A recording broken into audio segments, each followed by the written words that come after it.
there, self-care warriors. Welcome back to Self-Care Haven. Today I'm going to be using my webcam to do this video just because I'm going to be reading off some notes and it's a little bit more convenient if I'm reading off the computer screen.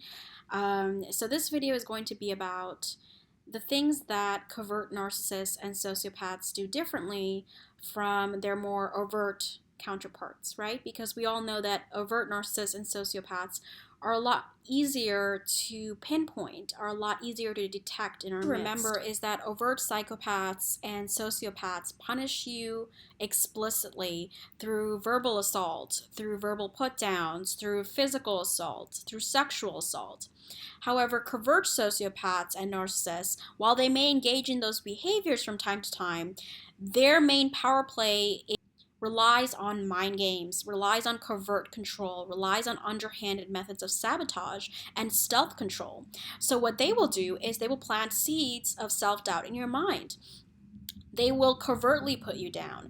They will plant these ideas in your head that make you question your own beauty, brilliance, your own competence, your own talents, your right to succeed, your right to have confidence within yourself. And within the realm of triangulation and harem building, what they'll do is they will punish you covertly by first putting you on a pedestal, love bombing you, making you the primary target, or making you feel like you're the primary target, and then revealing that they have a different target. They have a new lover, they have a side piece, or they have someone they've been grooming all along, and that person presumably takes your place, but really it was never your place in the first place, right? Your pedestal that was built for you never really existed. And so when you're being swept off that pedestal, you suffer from diminished self-esteem, you suffer from cognitive dissonance, you suffer from an increased enhanced trauma bond due to the trauma of the experience, because it's so intensely painful, because of the betrayal, right? Dr. Patrick Carnes calls this the betrayal bond, and no one is better at forming this bond than a covert sociopath and psychopath, because they really have no limits, and their sophisticated triangulations will make you compare yourself to people that you would never even imagine comparing yourself to, just because they're slightly different from you in some sense. And that is what these monsters get off on. They get off on the power, they get off on the control, they get off on the mind games, they get off on the fact that you're reacting to them, they're getting off on the fact that you're comparing yourself to their new target, their old targets, and their current person they're grooming. They get off on the fact that you're hurting, that you're in pain. They take pleasure in your pain. And while overt sociopaths and psychopaths and narcissists can also take pleasure in your pain, I think that covert ones are a lot more sneaky about it, because they will express sorrow, they will express fake empathy, they will express pity ploys, they will express crocodile tears, they will convince you that they are for real, that they are empathic human beings, that they can't stand to see you hurt, that they're so sorry that they couldn't be the man or woman that they were supposed to be, and they will express disappointment in themselves, and they will ensnare you into another vicious cycle, into the vicious web all over again when you believe them, put your trust in them, when you put your faith in them. And that is what is so dangerous about these covert predators, is that you will trust them, you will be tempted to take the bait. You will be tempted to respond to their hoovering manipulations and their tactics and their false apologies and their crocodile tears and their pity ploys. Why? Because they are so covert and underhanded in their methods that you can't fathom the possibility that they might not be genuine, but really their actions speak volumes, more so than their words ever will. Covert sociopath and narcissist can be quite hard to figure out. In fact, you may not even know until your years in a marriage with a narcissistic predator or a sociopath, a covert sociopath, that you are in fact dealing with a predator. So some of the differences that I want to talk about have to deal with more of their behaviors and their manipulation tactics, right? So the first misconception about sociopaths and narcissists is that they never apologize, they never take accountability for anything. Now that may be true with more overt narcissists, right? They rage at any perceived slight or sense of criticism, they go into narcissistic injury, it's a threat to their ego. However, you will find that covert sociopaths and narcissists are a lot more stealthy when it comes to this, right? Because they will apologize strategically if they feel like there's a need to apologize and it suits their agenda at the time. So maybe you caught call them out on some sort of behavior and you have the evidence and the proof that basically proves the fact that they were engaging in deceit or pathological lying or what have you, and when they apologize, they are doing it to maintain their image. They're doing it to maintain their reputation as a good guy or good gal, right? They're trying to make you believe that they are not a wolf in sheep's clothing, but rather that they are just a misunderstood person. They're still innocent, good-natured, that they didn't mean to hurt you, that everything that they did was not intentional. You know, it's very easy to think that when you are in the presence of a covert, sophisticated manipulator like this, because they will leave you feeling very confused about their character, especially if they decide to issue this kind of fake apology without putting any kind of concrete movement to change their behavior in any kind of concrete way. And they will do this so that they can maintain the relationship for the time being, that they can continue to pursue their agenda, and they can continue to fly under the radar. Another difference is that while overt narcissists tend to rage more explicitly, covert narcissists and sociopaths tend to rage very strategically and covertly and underhandedly. So their rage will be expressed through their actions rather than their words, right? So they may not verbally assault you or even physically assault you like a more overt narcissist will do, but what they will do is they will sabotage you in some way, right? They might make anonymous accounts to troll you. They might start an argument or make a covert put down right before a big interview that you have or a big event. They might deflate your happiness and joy and a sense of pride at your accomplishments by making a sort of backhanded comment about the idea that, oh, you know, truly smart people, truly talented people don't show off, or, you know, things of that nature. They will try to make it seem as if you are being arrogant or cocky or conceited. If you ever dare to feel proud of yourself, if you ever dare to own your accomplishments. Another thing to note about sociopaths and narcissists in general who are more covert and a lot more sophisticated than your more overt types is that will have this very convincing facade, right? And some books have described it as like a combination of black leather toughness with a sort of childlike, innocent demeanor. Studies have actually shown that women who have had a lot of experience in the romantic arena still prefer narcissistic partners as marital partners.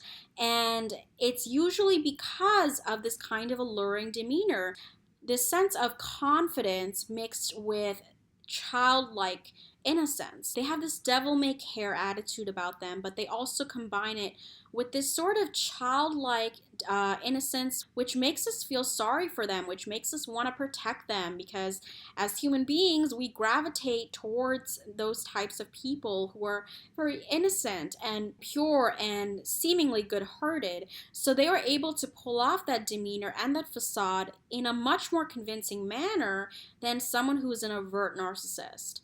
And you will notice this because they tend to say all the right things, right? Covert sociopaths, psychopaths, and malignant narcissists tend to be the charmers. They tend to have very superficial charm, and they're very charismatic, and they can pull you into a relationship fairly quickly due to their love bombing, due to the strength of their facade. Now, when we talk about how narcissists and sociopaths and psychopaths drive their victims to suicide, the more overt narcissist or psychopath will often verbally and physically assault their partners until they are driven over the edge. And I think about the tragic case of Jessica Haban, who was unfortunately abused chronically for years by her ex-husband, and she eventually committed suicide. And that seems to be a case where there was a more overt narcissistic predator involved. When it comes to more covert cases, we have cases like Michelle Carter. She drove her boyfriend to suicide by texting him and convincing him to commit suicide. And when he had second thoughts and he got out of the car where he was committing suicide, she actually told him to go back in. Then she played the grieving victim, and she managed to convince people that she had no idea. And it was only, you know, through text messages and the evidence that that came up that she actually got caught and held accountable for her behavior. Now, in these two cases, both victims were driven to suicide. However, the ways in which they were driven to suicide are different because one is more underhanded. The covert narcissist and sociopath is more likely to play the victim, and they're more likely to use pity ploys.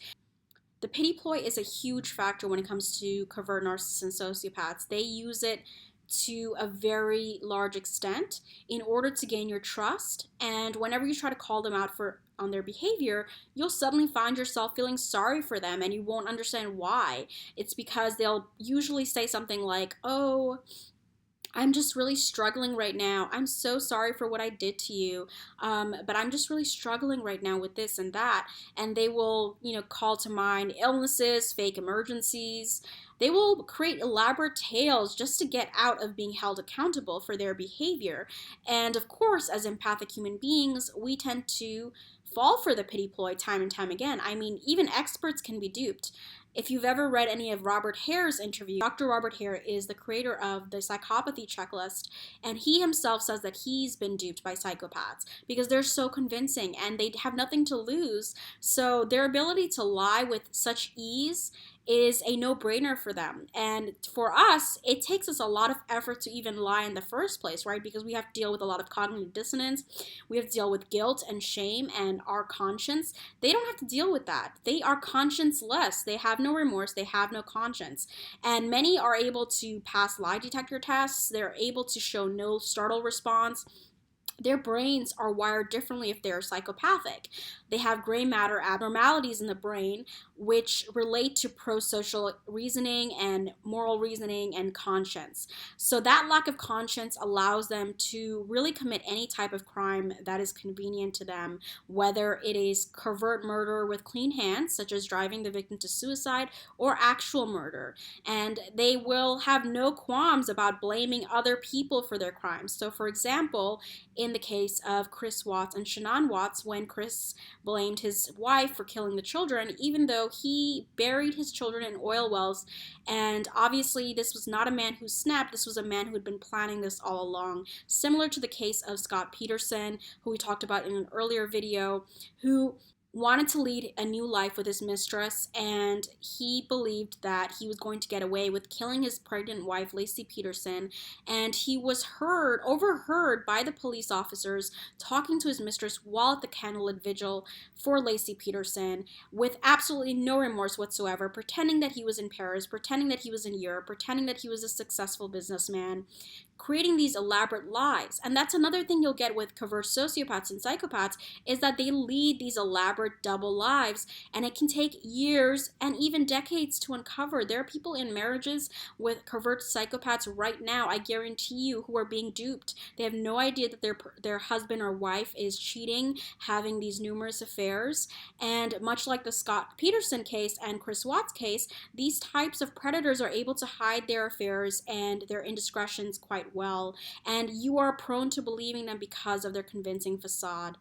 Now, when it comes to lying and pathologically lying, that kind of deceitful behavior is part of their disorder, right? So they will lie for personal profit or pleasure.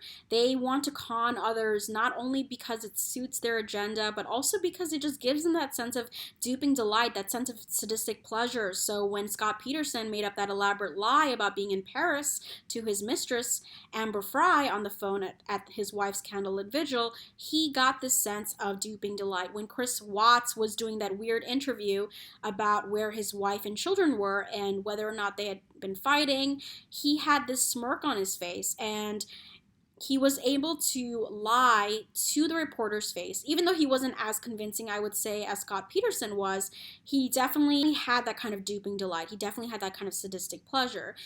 He was laughing his way, almost smirking his way, I should say, through the interview and making it seem as if he was talking about something as minute as the weather. And these types of predators can do that. They can lie so easily. They can lie straight to your face, and they can lie for years. And you may never uncover the truth because they are able to triangulate you so well. Their triangulations are so much more sophisticated than that of the overt narcissist. Now, the overt narcissist still causes a lot of damage, don't get me wrong, but the covert narcissist and sociopath is a lot more confusing to the victim because the victim can't point to anything concrete unless he or she has concrete evidence that they are being duped. So until they uncover that evidence of their double lives, their affairs, their pathological lying, and if there is no evidence of it, they may only have their gut instinct to call upon when it comes to these types of predators. And oftentimes, these types are very smooth. They're able to put you at ease so well, and you feel like you can trust them, and you feel like you're safe with them, you're emotionally and psychologically. And they're able to love bomb you in such a way where you're not only swept off your feet, but you really start to believe that this person who is portraying themselves to be this good-natured character is a real-life person. Instead of realizing that it's all a false mask, that it's just an agenda to pull you in, hook you in, sink you, and ensnare you into that vicious cycle of abuse. And when it comes to their lies, they're a lot more sophisticated in their lying tactics because they can place a nugget of truth in their lies in order to make you doubt your own instincts about what you saw. They're expert gaslighters. They're able to make you feel as if you can't trust your reality or your experiences because they will place that nugget of truth into their lies. They will project what they're doing onto other people, and you may not even realize it at the time, especially if you're being love bombed at first. So let's say a covert sociopath tells you on a date, on a first date no less, that one of their exes or the people they dated was obsessed with them, and they tell this elaborate tale, but they also sneak in some sort of praise about that person. So unlike an overt narcissist who may just outright say my ex was crazy, they were abusive, what the covert, sophisticated manipulator will do is they will act as if they really admire this person and this person just can't seem to let go. So they may say something like, I really admire so-and-so. They're so smart. They're so this. We had a great time together, but they just can't seem to let go. I just feel so sorry for them. I mean, they can't just seem to get over our relationship and we just weren't a right fit. They will cover up their intent very quickly with that kind of periodic praise to make you feel like this person is genuine, this person is nuanced, this person is balanced, right? Because they're not outright calling their ex crazy, they're also complimenting them, so there must be something to it. And that's what gets you hooked. That's what makes you feel sorry for them. That's what makes you believe in their triangulations. That's what makes you believe in their depictions of their exes, because you think that since they're providing more of a balanced point of view, that kind of nugget of truth, like they're smart or they have these redeeming qualities about their exes, that the other facts, the so-called facts about them being obsessed, which of course we know is not true, must be correct as well. And so that nugget of truth leaves you feeling even more duped. Now, because psychopaths are more prone to boredom, they need high levels of stimulation. So they engage in a lot of risky, dangerous activities, right? So you might find them staying at the location of a natural disaster just for the thrill. You might find them skydiving a lot. You might find them going on risky rides, speeding, doing drugs and alcohol, engaging in risky, dangerous sexual activities, lying, cheating in ways in which they are likely to get caught just for the thrill of it. And this type of behavior can escape our notice in the beginning because what we are led to think is that this person is exciting. They have this thirst for life. They have this optimism for life. But really what's happening is that they're bored, and they will always be bored no matter who they're with, no matter who their partner is. They will always be looking for the next best thing. They will always be searching for new supply. They will be on online dating sites while they're in bed next to you, right? They might be texting another woman or man while they're sitting next to you in church. They might be meeting up with the other woman or man while taking your shared kids to the park. There's so many different ways in which that kind of callousness, that kind of conscienceless behavior, that kind of sexual indiscretion can take place, and they have no remorse for it whatsoever. They have no moral qualms about whether or not you'll figure them out. They absolutely have no moral qualms about taking you out on a date even though they have a significant other. They have no moral qualms about sleeping with multiple people, putting you at risk if you are the significant other. They have no qualms about honoring their marriage vows. They have no qualms about cheating on you while you're pregnant, as you saw with Scott Peterson and the Chris Watts cases. They have nothing that's holding them back. And that's the most dangerous thing about psychopaths and sociopaths, is that they have nothing that holds them back. They don't have that fear or startle response. They don't have that conscience, that morality that would limit otherwise empathic human beings. They don't have that kind of empathy to care. They do have cold cognitive empathy to understand that they're causing you pain, but they have that kind of sadism that enables them to enjoy causing you pain. They love to play with us as if we were dolls in their living dollhouse. They love to pick us up, toy with us, and they love to provoke us. That's another thing about covert sociopaths and narcissists and psychopaths, is that they always rig the game elaborately, right? They set up these elaborate setups for us to fail. So they might design this beautiful romantic vacation to take you on and then abandon you while you're there in a different country with no help whatsoever. They might take you out on a first date and promise you the world and promise you, this great fantasy relationship, and then you find out that they have a significant other, and they've had a significant other for a long time. They might be a corporate psychopath, so they may promise you things at work that they are never going to deliver, just to keep you hooked and to keep you bending over backwards, to garner their praise, to work even harder, to provide for the company. But meanwhile, what they're really doing is getting their own needs met, and dangling the carrot and making you invest in a relationship that really has no positive return for you in the long term. So I hope this video helps to distinguish between covert sociopaths and narcissists and more overt predatory types. I do think that both types are very dangerous, no matter whether you're overt or covert. They can both lead their victims to suicide. They can both cause irreparable damage. They can both cause emotional harm. So I would advise you that whether you're dealing with a covert or overt narcissist, to act accordingly, right? If you know that they're covert, it's important to not tell them or call them out on it. Just like you wouldn't call out an overt narcissist because they would rage at you, it's better to safely exit the relationship and quietly plan to leave, whether you're dealing with a covert narcissist or an overt narcissist, because these types of situations, especially if you're dealing with a covert sociopath, can get very dangerous for the victim, especially when they're about to leave.